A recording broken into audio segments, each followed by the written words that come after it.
ಕನ್ನಡ ಚಿತ್ರರಂಗದ divine star Rishabh Shetty ಸದ್ಯ ತಮ್ಮ ಇನ್ಸ್ಟಾಗ್ರಾಂ ಖಾತೆಯಲ್ಲಿ ಎಲ್ಲರನ್ನೂ ಅನ್ಫಾಲೋ ಮಾಡುವ ಮೂಲಕ ಸಖತ್ ಸುದ್ದಿಯಲ್ಲಿದ್ದಾರೆ. ಕಳೆದ ಕೆಲವು ದಿನಗಳಿಂದ ಒಬ್ಬೊಬ್ಬರನ್ನೇ ಅನ್ಫಾಲೋ ಮಾಡುತ್ತಾ ಬಂದಿದ್ದ ರಿಷಬ್ ಈಗ ತಮ್ಮ ಇಡೀ ಫಾಲೋವಿಂಗ್ ಲಿಸ್ಟ್ ಅನ್ನ ಖಾಲಿ ಮಾಡುವ ಮೂಲಕ ಅಚ್ಚರಿ ಮೂಡಿಸಿದ್ದಾರೆ. ಇದರ ಬೆನ್ನಲ್ಲೇ ಬಗೆ ಬಗೆಯ ಚರ್ಚೆಗಳು ಶುರುವಾಗಿದೆ.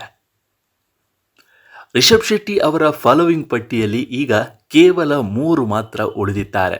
ಒಬ್ಬರು ಅವರ ಪತ್ನಿ ಪ್ರಗತಿ ಶೆಟ್ಟಿ, ಮತ್ತೊಂದು ಅವರದ್ದೇ ಆದ ರಿಷಬ್ ಶೆಟ್ಟಿ ಫಿಲ್ಮ್ಸ್ ನಿರ್ಮಾಣ ಸಂಸ್ಥೆ ಹಾಗೂ ರಿಷಬ್ ಶೆಟ್ಟಿ ಫೌಂಡೇಶನ್. ಇದನ್ನು ಹೊರತುಪಡಿಸಿ ಚಿತ್ರರಂಗದ ಆಪ್ತ ಗೆಳೆಯರು ಹಾಗೂ ದೊಡ್ಡ ದೊಡ್ಡ ನಿರ್ಮಾಣ ಸಂಸ್ಥೆಗಳನ್ನು ಅವರು ಅನ್ಫಾಲೋ ಮಾಡಿದ್ದಾರೆ. ಇದು ಚಿತ್ರರಂಗದಲ್ಲಿ ಅಚ್ಚರಿಯನ್ನ ಮೂಡಿಸಿದೆ. ರಿಷಬ್ ಅವರ ಈ ನಡೆ ದಿಢೀರ್ ಎಂದು ಸಂಭವಿಸಿದ್ದಲ್ಲ. ಮೊದಲು ಅವರು ತಮ್ಮ ಬ್ಲಾಕ್ ಬಸ್ಟರ್ ಸಿನಿಮಾ ಕಾಂತಾರ ನಿರ್ಮಿಸಿದ್ದ ಹೊಂಬಾಳೆ ಫಿಲ್ಮ್ಸ್ ಅನ್ನ ಅನ್ಫಾಲೋ ಮಾಡುವ ಮೂಲಕ ಚರ್ಚೆ ಆರಂಭಿಸಿದ್ದರು.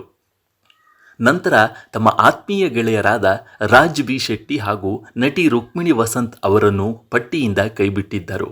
ಇದೀಗ ಅಂತಿಮವಾಗಿ ಎಲ್ಲರನ್ನೂ ಅನ್ಫಾಲೋ ಮಾಡುವ ಮೂಲಕ ತಮ್ಮ ಇನ್ಸ್ಟಾಗ್ರಾಂ ಫಾಲೋವಿಂಗ್ ಲಿಸ್ಟ್ ಅನ್ನ 3ಕ್ಕೆ ತಂದು ನಿಲ್ಲಿಸಿದ್ದಾರೆ. ರಿಷಬ್ ಅವರ ಈ ನಿರ್ಧಾರದ ಹಿಂದೆ ಹಲವು ವದಂತಿಗಳು ಕೂಡ ಶುರುವಾಗಿದೆ. ಸಾಮಾಜಿಕ ಜಾಲತಾಣಗಳಲ್ಲಿ ಅನಗತ್ಯ ವಿಷಯಗಳಿಂದ ದೂರವಿದ್ದು ಸಂಪೂರ್ಣವಾಗಿ ಸಿನಿಮಾ ಕೆಲಸಗಳಲ್ಲಿ ತೊಡಗಿಸಿಕೊಳ್ಳಲು ಅವರು ಈ ಡಿಜಿಟಲ್ ಡಿಟಾಕ್ಸ್ ಮೊರೆ ಹೋಗಿರಬಹುದು ಎನ್ನಲಾಗುತ್ತಿದೆ. ರಿಷಬ್ ಅವರ ಈ ನಡೆ ಅಭಿಮಾನಿಗಳಲ್ಲಿ ಕುತೂಹಲ ಮೂಡಿಸಿದ್ದು, ಶೆಟ್ಟರ ಈ ನಡೆ ಈಗ ಸೋಷಿಯಲ್ ಮೀಡಿಯಾದಲ್ಲಿ ವೈರಲ್ ಆಗುತ್ತಿದೆ. ರಿಷಬ್ ಶೆಟ್ಟಿ ಅವರ ಬ್ಲಾಕ್ ಬಸ್ಟರ್ ಸಿನಿಮಾಗಳಾದ ಕಾಂತಾರ ಮತ್ತು ಕಾಂತಾರ ಚಾಪ್ಟರ್ 1 ಅನ್ನು ನಿರ್ಮಿಸಿರುವ ಪ್ರತಿಷ್ಠಿತ ಹೊಂಬಾಳೆ ಫಿಲ್ಮ್ಸ್ ಸಂಸ್ಥೆಯನ್ನು ರಿಷಬ್ ಅನ್ಫಾಲೋ ಮಾಡಿರುವುದು ಹಲವು ಅನುಮಾನಗಳಿಗೆ ಎಡೆಮಾಡಿಕೊಟ್ಟಿದೆ.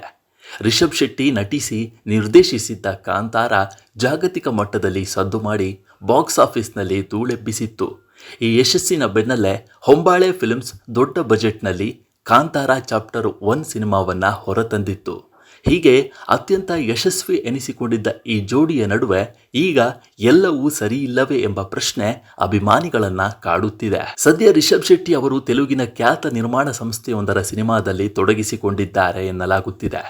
ಇದರ ನಡುವೆಯೇ ಅವರು ಹೊಂಬಾಳೆ ಫಿಲ್ಮ್ಸ್ ಸೇರಿದಂತೆ ತಮ್ಮ ಆಪ್ತ ಗೆಳೆಯರನ್ನ ಅನ್ಫಾಲೋ ಮಾಡಿ ಕೇವಲ ಪತ್ನಿ ಪ್ರಗತಿ ಶೆಟ್ಟಿ ಮತ್ತು ತಮ್ಮ ಸ್ವಂತ ನಿರ್ಮಾಣ ಸಂಸ್ಥೆಯನ್ನು ಮಾತ್ರ ಫಾಲೋ ಮಾಡುತ್ತಿರುವುದು ವದಂತಿಗಳಿಗೆ ಮತ್ತಷ್ಟು ಪುಷ್ಟಿ ನೀಡಿದಂತಿದೆ. ಸಿನಿಮಾ ವಲಯದಲ್ಲಿ ಈ ಬಗ್ಗೆ 2 ರೀತಿಯ ಚರ್ಚೆಗಳು ನಡೆಯುತ್ತಿದೆ. ಒಂದು ಕಡೆ ಹೊಂಬಾಳೆ ಮತ್ತು ರಿಷಬ್ ನಡುವೆ ಭಿನ್ನಾಭಿಪ್ರಾಯ ಮೂಡಿರಬಹುದು ಎಂಬ ವದಂತಿಗಳಿದ್ದರೆ, ಮತ್ತೊಂದು ಕಡೆ ರಿಷಬ್ ಅವರು ಕೇವಲ ಸಿನಿಮಾ ಕೆಲಸದ ಮೇಲೆ ಗಮನ ಹರಿಸಲು ಈ ರೀತಿ ಮಾಡಿರಬಹುದು ಎನ್ನಲಾಗುತ್ತಿದೆ. ಆದರೆ ಈ ಬಗ್ಗೆ ರಿಷಬ್ ಶೆಟ್ಟಿ ಅಥವಾ ಹೊಂಬಾಳೆ ಫಿಲ್ಮ್ಸ್ ಕಡೆಯಿಂದ ಯಾವುದೇ ಅಧಿಕೃತ ಸ್ಪಷ್ಟನೆ ಬಂದಿಲ್ಲ.